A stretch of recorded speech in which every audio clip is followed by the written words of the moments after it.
അതെ നമ്മൾ ഇന്ന് കാട്ടിരൂൽ കടയുടെ മാവ് കുടയ്ക്കുന്ന പ്രോസസ്സ് നമ്മൾ കാണിക്കാം മൊത്തം. ആദ്യം നമ്മൾ മാവ് തൂക്കിയെടുത്തു. മാവിനകത്ത് മിക്സിങ് ചെയ്യുന്നു ഷുഗർ, പാല് അതെല്ലാം നമ്മൾ ഒരുമിച്ച് മെഷീനകത്ത് മിക്സിങ് ചെയ്തിട്ട് പിന്നെ അതിനകത്ത് ബട്ടർ, പാല്, കണ്ടൻറ് മിൽക്ക് അതെല്ലാം ഇട്ടിട്ട് പിന്നെ അതിനകത്ത് മാവ് ഇട്ടു. മാവ് ഇട്ടിട്ട് മാവ് നല്ലതായിട്ട് നമ്മൾ ആദ്യം മിക്സിങ് ചെയ്ത് എടുക്കും.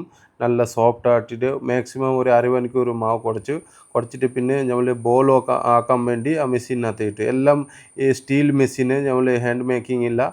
സ്റ്റീൽ മെഷീനകത്ത് നമ്മൾ മിക്സിങ് ആക്കിയിട്ട് ബോൾ ഉണ്ടാക്കിയിട്ട് പിന്നെ ഇത് സ്റ്റീൽ മെഷീനകത്ത് നമ്മൾ ചപ്പാത്തി ഉണ്ടാക്കിയിട്ട് പിന്നെ കടയിൽ വന്നിട്ട് നമ്മൾ ചിക്കൻ റെഡിയാക്കിയിട്ട് ചിക്കനകത്ത് പിന്നെ ഇത് റോളിനകത്ത് മുട്ട വെച്ചിട്ട് പിന്നെ റോളാക്കി നമ്മൾ വൈഫിക്ക് കൊടുത്തു. എൻ്റെ വൈഫ് സെഫാലി അത് റോൾ ഉണ്ടാക്കി ആൾക്കാർക്ക് കയ്യിലേക്ക് കൊടുത്തു.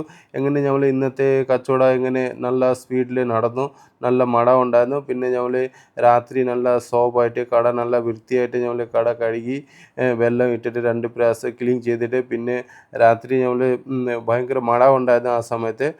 പിന്നെ അകത്ത് പുറത്ത് സൈഡ് ഇത് നമ്മൾ ഡെയിലി പ്രോസസ്സ് എങ്ങനെ ഡെയിലി മാവ് കുഴയ്ക്കും, ഡെയിലി എല്ലാം റെഡിയാക്കും, പിന്നെ ഡെയിലി കച്ചവടം ചെയ്തിട്ട് പിന്നെ നമ്മൾ ഇങ്ങനെ ഡെയിലി കട കഴുകി വൃത്തിയാക്കിയിട്ട് നമ്മൾ രാത്രി 1 മണിയായി നമ്മൾ ജോലി തീരണം. ഇപ്പം വീട്ടിൽ പോവാം. Bye bye, Tata.